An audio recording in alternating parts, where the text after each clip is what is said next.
I think they like it, to be honest with you, in some ways, because, that allows them to call Bill Hinman as a witness, for example. We're going to hear it allows other people to testify. And the issue would be, was Brad Garlinghouse and Chris Larson reckless in not knowing that XRP was a security? So just think of all the evidence. So this is John Deaton talking about XRP and two SEC people from Linqto. Were not prohibited from owning XRP at the same time that they're claiming Brad and Chris were reckless in not knowing XRP is a security. That's just one piece of evidence. And there'd be lots of more evidence, but a trial would take, weeks. And then there would be a jury verdict. I would anticipate the SEC would lose that case. No experienced trial attorney can ever predict what any particular jury is going to do. But I can tell you this, the SEC doesn't want to try the case. In fact, in their papers that they just submitted, Joe, they've already hinted that they would drop the charges against the experts if the judge allows their appeal to go forward. That shows you how confident they are. Wow. Yeah. That's a very good point. So at the end of the day, for Ripple as a company, setting aside those two individuals, and for that class of XRP issuance that was deemed to be securities offerings, meaning their initial placements to, accredited institutions, right? How does that all get settled up? Well, this is the thing, and Ripple made it clear that they object to an early appeal because it's more appropriate to wait until all issues go before the appellate courts instead of piecemealing the appeals. And the reason, just for your audience, the reason why I'm confident that she will deny the appeal is because when you do an interlocutory appeal, it really is supposed to only pertain when there's only an issue of law, only, and that there's no facts for it. But here, Judge Torres applied facts. She cited the XRP holder affidavit. She cited all kinds of other evidence. And so it's not right for an interlocutory appeal because the Second Circuit would have to evaluate the factual record, which is, of course, millions of pages. And so that's why I brought out the fact that the appellate court, even if Judge Torres agreed, might say, no, we don't want to deal with that now. We want to deal with an all-issues appeal when everything's over. Because think about this. If there was an interlocutory appeal, it would be on these issues. And then there would be a trial. And then there would be on, more appeals later down the road on those issues. There could be even a second interlocutory appeal after the first interlocutory appeal. Now, why do I explain that? This is the other reason that people are so miss, Joe. If you look at the footnotes in Judge Torres' ruling, she did something brilliant, right? She simply said, look, with programmatic sales, when I apply the third factor of the Howey test, there is no evidence that people who were buying on exchanges were relying on the efforts of Ripple. Ripple didn't know who they were. They didn't know they were buying from Ripple. There's no promises to rely on. There's no evidence presented. So she said, therefore, the Howey test is not satisfied. Then you look at the footnote and she says, I don't reach the common enterprise or the first prong, the investment prong of Howey, or the second factor, the common enterprise, because there's no need for me to do it because they didn't meet the third factor. So if the SEC were to win on appeal, which they won't, but if they did hypothetically, it's not case over. The judge, they would remand it to Judge Torres and say, now apply the other Howey factors to the evidence. She could then turn around and say, well, you didn't meet the common enterprise factor. And then give the same ruling because they didn't meet the common enterprise factor. Then there could be another interlocutory appeal on the common enterprise factor. So if I'm the appellate court or if I'm Judge Torres, I'm like, I'm not dealing with that. Plus, you know what, right? Let's deal with it at the end when everything is over. And so that's why I come. I know I got a little bit in the weeds there, but I really want to explain to people why I'm so confident in what I say. Hey, John, when the judgment originally came out from Judge Torres, I seem to remember that the court forced upon both parties 2 settlement dates to have conversations. Was that the case? I mean, there's always sort of standard operating procedure is that when there has been a result, even before the result, there'll be what's called mandatory mediation, and then after result, the court institutionally wants to encourage settlements so that we don't have such a backlog, right? Imagine Judge Torres now, she's looking at a multiple week, if not multiple month, trial with Brad Garlinghouse and Chris Larson. That's going to tie her courtroom up for weeks and weeks. If she doesn't have that, then she can, tend to other business. And so whenever they can settle, they try to encourage the parties to settle. But, there's going to be, at this point, there's going to be no settlement because the SEC, welcome everybody, please what Joe share said, live. How can they settle and then go after Coinbase, right? And here's the thing that everyone, Linqto and everyone should be so confident about why this was such a huge victory. Let's just be objective. Ripple owns, 45, 50% of the outstanding XRP, right? If when they sell it on an exchange, it's not a security, then how could it ever be a security if Coinbase sells it, right? If Kraken sells it, or if you sell it, or if Linqto sells it, that's why you saw Coinbase and Kraken and all of them not wasting any time. They're like, well, shit, if it's not a security when Ripple sells it, it can't be a security when I sell it because I don't own all that other XRP. I wasn't involved in the company. It wasn't gifted to me, blah, blah, blah. So that's why it's such a big loss for the SEC. And to that point, I want to bring up a tweet. So one of the things, and speaking with our members every day, this has been such a long road, as we talked about earlier, and learning the legal process through this, and there's the unknown for the Ripple investors and the XRP investors, which a lot of times are both one and the same. The day after the judge ruled, somebody had tweeted on Twitter, according to summary judgment, our ODL, which is on-demand liquidity, which used to be called XRapid, are ODL-related sales now considered securities? David Schwartz from Ripple answered this, and here's what David said, and I want to share it with everyone that's here on this call because I speak with members every day, and I like to share this, and then I'd like to have your response to how you feel about this, John. So David's response was, and I quote, "We're still figuring this out. We don't currently have ODL-related sales with a U.S. nexus, and not being able to do so is not really a huge deal. We can still do ODL in the U.S. so long as XRP is never sourced from Ripple."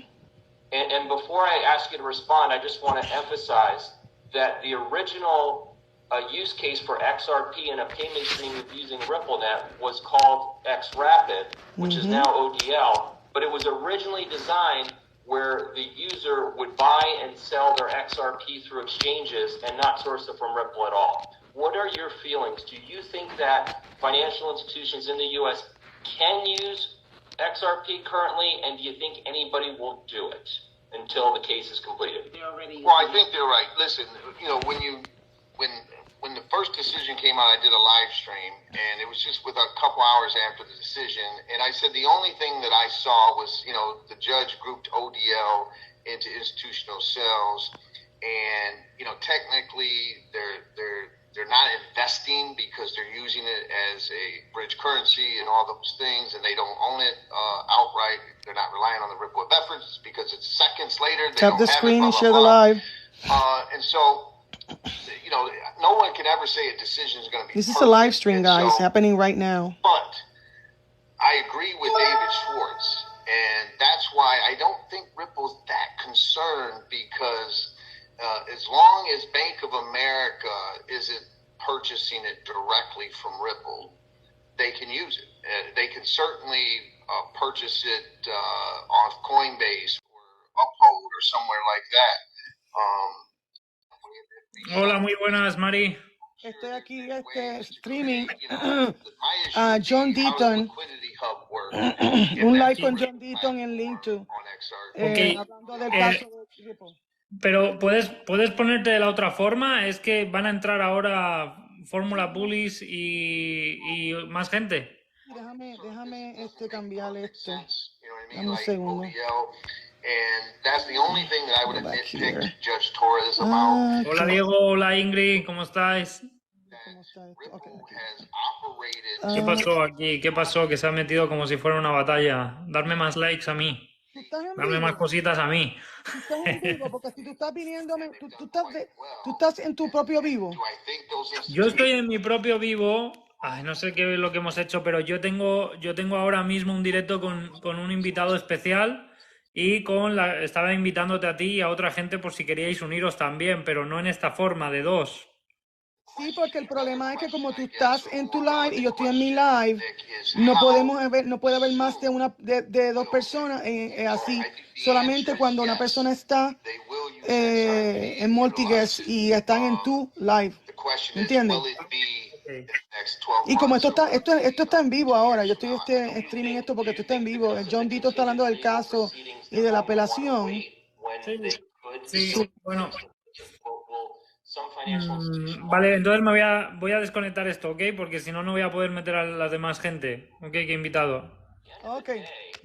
Bye. Cuídate.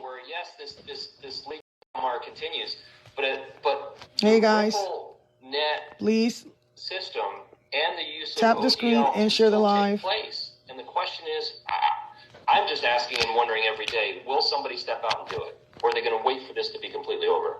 Well, I would advise them to look at Uphold and the advantage that Uphold had by not delisting XRP, looking at their growth, looking at their revenue stream of XRP.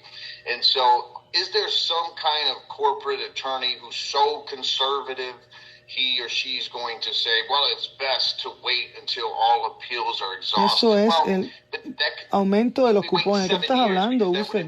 21. I believe that the smarter ones are going to and take advantage of this law, if you will. I have no doubt it's going to be utilized. The question is, how soon? Right. That's the big question. Yeah. I mean, if I'm advising them, then I'd be like, listen, a year advantage in this market is a huge advantage. We should jump on it. Yeah. Nick, on this whole issue of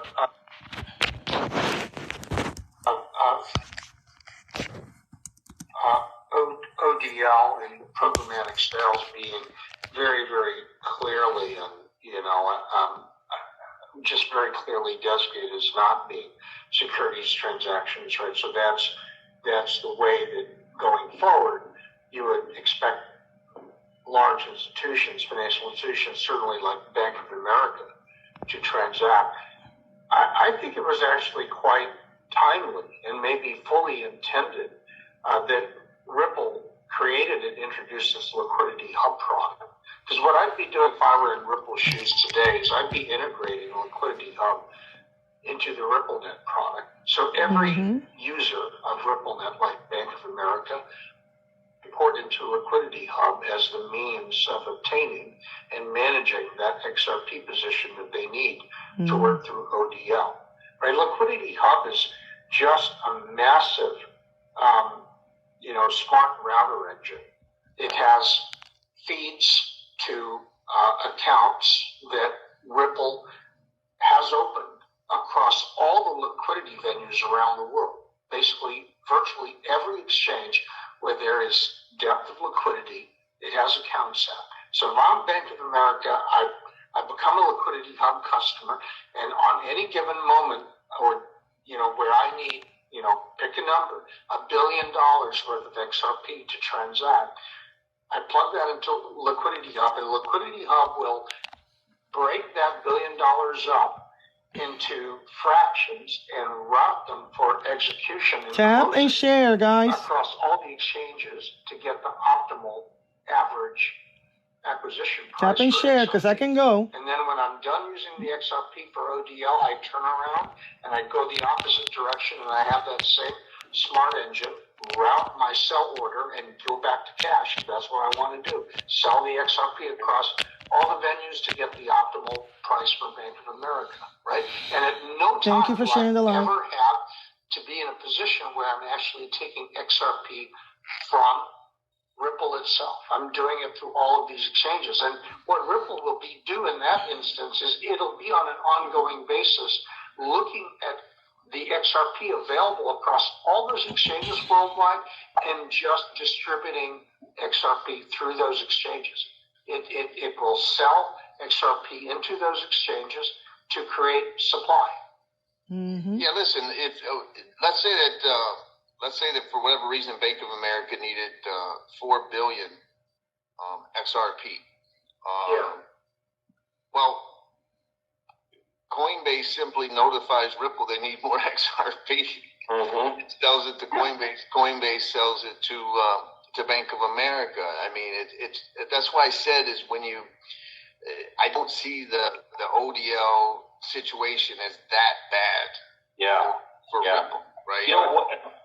Another point I'd like to make for all of our viewers today, because we have so many new people that have come to the XRP community, that have come to the Linqto platform to invest in Ripple, and one of the things that I've seen in the community, and this is just people who speak about it on Twitter, as you do, John, and I have for years and years, and Ripple is out there educating people, is over the last few years we've gotten away from the basics. And what I learn about a lot of our new Ripple investors is they don't always know the basics of how RippleNet works, and it is a replacement for Swift, and there's it's been stated by Brad Garlinghouse that Swift was 94% effective, meaning that 6% of all Swift messages never got delivered. And Brad Garlinghouse used to say for years, what would happen if 6% of your emails didn't get delivered? What would that mean for you and your business? So that Ripple was making that point about RippleNet, which was called something else at the time, but it's RippleNet now, which is on the blockchain.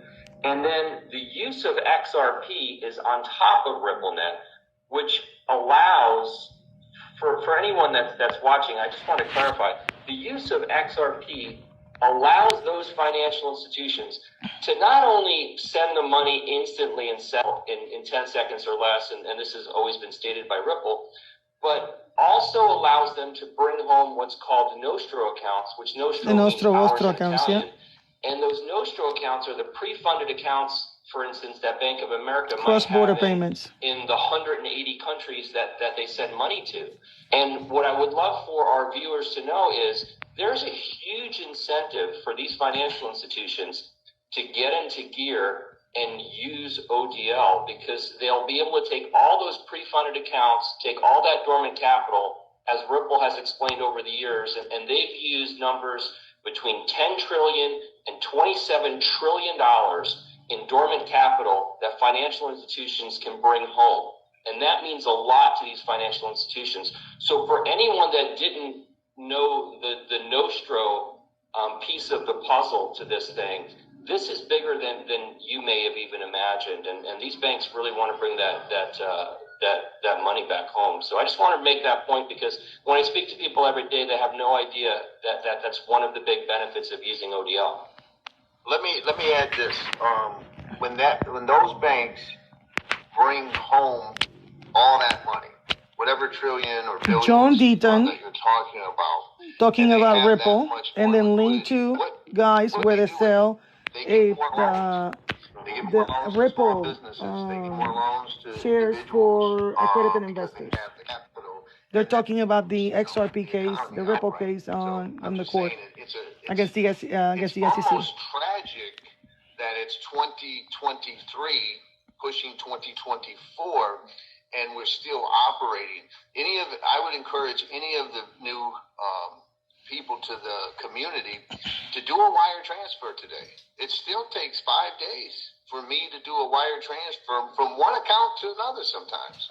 I did a domestic wire transfer to a Papá, client on a no settlement. quiero el perro en el cuarto And it was domestic, and it took 4 business days for it to end up in her account, right? So that's kind of obscene when you think about it. Yeah, imagine the irony for us, John, that our members wire us funds to invest in a company that can have settlement in 10 seconds or less. Right. No problem. That's never lost on anyone every day, for sure. This is live, by the way. Yeah. You guys are, touching on one of the fundamental elements of blockchain technology that makes it superior for these kinds of financial systems applications, which is that when you're operating on blockchains, you don't need to have a trust relationship. Thank you for following me. Because of the ability on those blockchains to exchange value through what's called atomic settlements, where cryptographically you can ensure that both sides of a transaction have the asset they say they have and have the capability to make that exchange without any doubt, and then have that exchange happen instantaneously and atomically. Atomically meaning that it's not one party sending to one party first and then the other party confirming they've received it and then sending the other part of the transaction. It happens simultaneously in an instant, right? In the non-blockchain world, you need trusted intermediaries because there is no such thing as an atomic settlement. So there is that risk that if I send Nick the money for the XRP that he says he's going to send to me, he might not actually have the XRP. I don't know, right? And then I'm out the money I sent. On the other side, he's saying, well, why should I send you the XRP first? I don't know you're going to send me the money, right? So the way you solve that in the traditional world is you have something in between called a bank. And the bank basically guarantees that Nick is good for the XRP he says he has, and I'm good for the cash I say I have, right? And they take a slice of that transaction. Sometimes that's a huge slice. And so it's eliminating that intermediary function by a trusted intermediary. And that has significant implications. It makes it cheaper and faster and easier for Nick and me to transact. But guess what? It puts that intermediary out of business. And that's the reason why this transition isn't happening fast. Because the guys that are in the business of intermediating need to figure out how to get into that new world and still have a relevant role and still be able to generate money for their shareholders. Right? I would tell you, some would argue that why we've been waiting in litigation for 3 years is the exact point you made. I just want people to understand for a second that, right or wrong, Ripple chose to disrupt, if you will, a half-century old legacy banking system that's built on immediate friction fees, right? You just talked about that intermediary takes a big slice sometimes. So if you're the MoneyGram, anyone that sent money through MoneyGram or Western Union, you know that you're paying somewhere between 9 and 15% sometimes. If you want to send someone $200 and it's going to cost you $20, that's $20 that they could use. And so Ripple chose to say, hey, we're going to disrupt this, and we're going to show you a system that takes away all those immediate fees. Bankers aren't excited for that, right? When they see that they're going to lose that fee structure built on friction, and you're going to take away that friction, they're not all too excited sometimes. And some would argue that because of that disruption, this case got filed the way it did. You know what I mean? Yeah. We're in the middle of a very long tail revolution in terms of how this technology is going to disrupt and change the global financial services system. And I have no doubt it eventually will change, but it requires an institutional reshuffling, and that is not something that happens overnight. Because Bank of America's got to figure out how to tweak and change its business model to accommodate that new world. And so with every other big financial institution, and these are battleships, man, they don't turn on a dime. Like Ripple's a agile, Okay. startup. But they're dealing with behemoths. You don't need to see that anyway because it doesn't look good anyway. Trying to disrupt, arguably, is Right? more powerful. Doesn't look good. There you go. Last time I checked, Goldman Sachs, JP Morgan, Bank of America, they're pretty powerful and influential people. Yes, sir. Well, there are questions, loads of questions from the audience. So I'm going to ask Ray to parse through those and maybe, direct the most relevant ones to you, John. Okay. There are a slew of questions, so thank you all for submitting and participating your questions. I greatly appreciate it. I'm going to start rattling through these. Let's see here. Jonathan, Johanna, just to answer this question, let me just be transparent. What's the reason for the recent significant drop in the Ripple XRP coin? That's out of our peer view of Linqto's. The only thing I would say to that, Ray, is what I've said before is, where Bitcoin goes, the altcoin goes for now. That's my answer. Yeah. If I can add a few words to that, because I'm sure everybody that's a crypto investor is a little bit panicked. I mean, I looked at, the market earlier this morning, and I was astonished at how much it's dropped in the last 48 hours alone. Mm-hmm. Right? It's across all coins. Hola, ¿cómo está, Benalina? But here's one thing I'd like for people to understand and step back, so that they don't panic too much, seeing the tickers move into the reds as quickly as they have across all coins in crypto. They actually involve them holding the coin, right? And so a lot of the institutional participation, most of it by dollar volume, is actually in the form of derivatives. So these are basically options and futures, right? Mm-hmm. Highly leveraged instruments. What happens in a bull run like the one we saw is that these institutions were writing massive amounts of call options to ride that upward trend in price. They were buying lots of call options. They were buying lots of futures, expecting prices would rise above those futures and options contract prices. Mm-hmm. When the market reversed, all of a sudden we had billions of dollars in out-of-money options and futures. Mm-hmm. So the guys on the other side of that trade had to hedge the writing of the calls and the writing of the futures by being long the crypto. But once those tap and share, guys, tap and share. Out of money, please hit the likes. They were sitting on a lot of crypto they didn't need to deliver anymore, and so they simply dumped everything because they didn't need that crypto to hedge. And that's the reason why you have this accelerated just selling and therefore decline in prices. That's all going to wash out and stabilize. And then we're going to get the real cash point coming back. So structurally, it just points to one of the deficiencies in the market where so much of the volume right now is leverage. It's not in cash crypto. It's in the form of these derivative instruments that have a disproportionate impact when the market is coming up quickly and coming down quickly, right? But so don't panic. I think it's not the fundamentals. It's a lot of these technical things that's affecting liquidity flows in the market. The only thing I would add is that some people who are very much more knowledgeable than me believe that this is actually needed before we see the return of a real bull market, and that leverage needs to get wiped out. Mm-hmm. I don't know if that's true or not. I'm just reporting what some people that I respect say, hey, they haven't lost their bull case. They're like, hey, this is normally what happens or precedes the next run. So completely. The bull case is really simple because it's not about the coin per se. It's about the underlying blockchain technology on which the coins sit.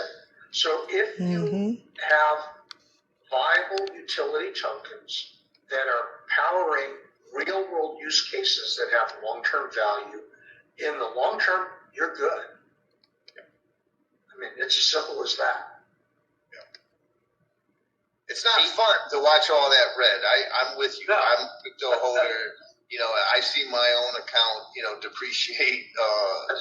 It's not fun, but I hear you. but hang in there. I'm with you. Hang in there. It's all going to turn around. Hey guys, I brought over Team Apollo member Rob Cunningham up to the panelist section as Rob had a question, and being the fact that Rob is very vocal in Twitter Spaces with the Cool Show, I thought there's no better man to bring up on stage with us. So Rob, the stage is yours, sir. If you've got any questions, please fire away. Well, thank you, Ray. Appreciate it, John. Great to see you again, and Joe. Great to see you, Rob. Hey, Rob. Good to see you. Guys. You know, John, I want to ask kind of a philosophical question. You know, we've all seen the early videos of Ripple talking about, you know, what's the total addressable market? You know, all the money, right? And so when you want to follow the money and figure out what's all this narrative, this attack on Ripple and what they're really afraid of with the banking incumbency that's had basically unfettered total control and dominion over the money and the monetary system for 50 years, what is it that they really don't want? Is it the technology? Is it the loss of control? I mean, it seems like they've had total narrative control, and the thing they're scared most of is the decentralization that they have to let go of and the transparency that allows, if you will, we the people to compare the narratives we've been fed forever with the truth of what's happening in the financial world, the accounting, the openness, the transparency, the books, the record keeping, the cost, the fees, the 16 cents of where's all the money going, and every single person puts their finger on it. The thing that I is fear and loathing, John, is decentralization and transparency. And that's why we're seeing chaos the world over, lawfare, and just absolute ridiculousness. That's just my take. What do you think? Well, I think you answered it when you say what is the biggest fear: control, transparency. If you're an incumbent and you're in control of the system and you don't have to be transparent, there's going to be an inherent resistance. And that's why you have people that are able to predict. First they laugh at you or ignore you, laugh at you, then ignore you, then they fight you. They even send the regulators to sue you and all that. And then eventually they say, okay, we have to accept it. I've been someone who has said, and I've said this on Fox Business a couple of times, that I believe that at some point the incumbents decided crypto, blockchain, not going away. So let's crush it as much as we can so that the incumbents can come in. And we're seeing the Fidelities. Well, they've been there a while, but the BlackRocks, the NASDAQ's going to do custody. All of a sudden, I mean, think about when you have the chairman of the SEC saying that crypto folks are fraudsters, scammers, con artists, and hucksters. Wow. But Larry Fink a huckster, right? A scammer. I mean, I'm just saying, is Fidelity, Charles Schwab. I mean, you're talking about the biggest names that have been in control are now, you know, in the last couple of years, been getting more and more involved in this technology. And so, but I think you answered your question as far as what do they fear the most? It would be the loss of control and the fact that that it's going to have to be more transparent as we move forward, hopefully. Well, John, really, I agree. I think we're all on the same page here. So really the kind of war that we're in right now is a narrative war, right? And they're throwing everything they have at it, from lawfare to scare tactics to false flags to diversions to getting in bed with anybody. Right? Tap and share, guys. Tap and share. People, to lower the cost, to bring in transparency and accountability Right now, they don't like to be held accountable. We're the useless eaters. They're the bosses. We should sit down and shut up and follow their rules. That whole system's being turned upside down, so we can't get lost or look like we just care about money and getting rich. We need to sell the why. Yeah. Mm-hmm. Thank you for that. That's so true. That's so true, Rob. And you know, the promise of blockchain technology were precisely all the things you pointed out from a philosophical standpoint, right? That's why it attracted so many adherents at that particular time when it became clear to millions and billions of people around the world that the existing institutional systems are flawed. And that was the great financial crisis that nearly took down the whole global financial system. I'd like to also suggest another way of looking at this, which is that what that crisis showed are a lot of the elements that come up in fragility theory, right? So there's a way of looking at systems, whether they're computing systems, biological systems, economic systems, that basically define fragility as largely having to do with how many points of failure there are in a given system. As if you move evolutionary and economic and you know, computer systems to modes where the points of failure are concentrated in singular, you create massive amounts of fragility. And this is what's happened in the financial economic system. We have ever increasing levels of concentration, right, of risk in fewer and fewer and bigger banks. That's going to blow up on us, right? So the thing about blockchain is that it moves us in the opposite anti-fragile direction by distributing risk and distributing power across lots and lots of decentralized nodes. So from an anti-fragile standpoint, that is the perfect way of organizing economic and biological and, you know, computing systems. And that's the other argument for wanting to move things in that direction. We're moving to systems that will, in the long run, be a lot more stable and a lot less fragile. Thank you for that, Joe. And Rob, thank you for coming up and joining us on stage, sir. I'm going to go ahead and change you back to attendee and then address with the few minutes remaining of today's fireside chat. Still have plenty of questions, so I'm going to cherry pick a couple more. Let's see here. From another TA member, Yassine Mobarek, who I believe may still be traveling on the other side of the world. So thank you again for joining in and tuning in, Yassine. And again, Yassine and Rob, thank you for entrusting Linqto with your investments. But a question from Yassine: will the chance for settlement, this is to you, John, will the chance for a settlement go up if when Judge Torres denies the SEC's interlocutory appeal request? Yeah, listen, here's the one thing that I can tell you the SEC does not want to do. The SEC does not want to engage in a multiple week or month trial, you know, next year with these two executives because, like I said, imagine Ripple's lawyers calling Bill Hinman to the stand, calling other folks that work at the SEC to the stand. And so I think that the chances increase, but it all depends on what their end goal is with the Coinbase litigation, you know. And so that if they never sued Coinbase and were going down that road, I would be much more inclined to think that a settlement can happen. But at this point, if I'm advising Ripple, what is the SEC going to give me that Judge Torres didn't already give me? Like, they have to give me something other than saving me attorney's fees to try the case. Because I think Ripple's lawyers, I think Brad and Chris should feel confident that the SEC is going to have a difficult time. So I don't see Ripple agreeing to a settlement unless there is like a huge agreement on, you know, the fee that Ripple would pay, the fine. You know, right now the fine is arguably $750 million. But what you're going to see after the appeal is they're going to go into the penalty phase.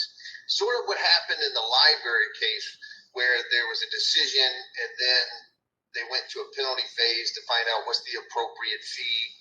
And for example, with disgorgement, a company is allowed to deduct all of their legitimate business expenses, employee salaries, bonuses, travel expenses, whatever, marketing, all those things. And so there would be an intense negotiation on that. Obviously, $750 million is a lot of money, but I don't think Ripple would ever end up ultimately having to pay that, because in the penalty phase, they'll be able to prove, well, wait a minute, some of those cells were ODL cells where we didn't actually necessarily make money, there weren't profit, whatever. And so I don't see a settlement happening, but it does increase once the judge denies the appeal. Thank you for that, John. I know you're a busy man, sir. Same with everyone on the panel here. So there's still plenty of questions remaining, but I do see a theme of questions, and they're actually relative to Linqto, which I would love to direct to you, Joe, if possible. Another question from, I'm going to blend these, from Patricia to let's see here, another one from Johanna Branson, but it's, can you describe in short Linqto's global expansion strategy? Any wins and losses, your expectation timing to potential IPO, any updates on the platform? Joe, if you don't mind leaning in and providing some insights on Linqto, sir. Yeah, we're having another record growth year, guys, the platform today is 200,000 plus users. Total assets on the platform approaching 260 million. Wow. We are one of the few firms in the private market space that has managed to not only sustain growth during the bear market of 22 and 23, but also have growth with very strong cash flow and very strong profitability. As a result of that, I think we kind of stand out, and suffice it to say that we've had a whole bunch of unsolicited interest from investment banks that underwrite IPOs. Thank you guys for the likes. To private equity, venture capital funds that invest in startup companies like us, to SPACs that are looking to merge with upcoming companies, and that's all I can say. We will, we look at all of those things and discuss them with our board. So stay tuned. Very exciting. Thank you very much, Joe, for leaning in on that. There's a number of questions remaining. Unfortunately, can't get to all of them. So what I promise is to respond back to each of them with a follow-up response via email. So thank you all for participating today. With you guys still on the call, is there any closing remarks from starting with you, John, before we part ways here, sir? Yeah, the only thing I would say is I believe at the beginning of your introduction, Ray, you said that your efforts matter, your opinion matters, and that's been proven. I want to make sure everyone knows that the XRP holder affidavits were cited by the judge in her decision, where on programmatic sales, what mattered to us, the exchange sales. If you go to that page where she cites, 1-831-1-831-to-26, that 3,600 XRP holder affidavits that she cited. And the other thing is that there's a footnote in the library case where Naomi Brockwell, she said, John, okay, go in there and argue. And that's where the judge said that he would agree that to make it clear that his ruling against library didn't apply to secondary market. Now, ultimately, the Connecticut judge didn't, or the New Hampshire judge didn't follow through with his promise. But the point I'm making is that Judge Torres cited that. And those two instances that result in her decision are individual holders speaking up and not being afraid to be heard. And I just want to make sure people know that and appreciate that, and they take some pride in the fact that they spoke up and they were heard and they actually made a difference. There's over 1 million pages of documents and pages. There were thousands, over 3,000 exhibits, right? And the judge only cited a couple dozen exhibits in her ruling, and XRP holders was one of them. And that's an extraordinary thing to take away, that when you fight back, it's the right thing to do, and we did. So I want to thank everyone who participated in that, and I want them to be proud of themselves. Well, thank you for giving us an opportunity to fight right alongside you, John. So thank you very much. So that was it, guys. That was it. Okay, so the live is done. And you guys heard, I will actually use this and do some comments, comment on the on what we heard. So I'm gonna go because I am going to go to a Spanish live. So I see you guys later, and keep learning and keep moving. See you guys later. Take care.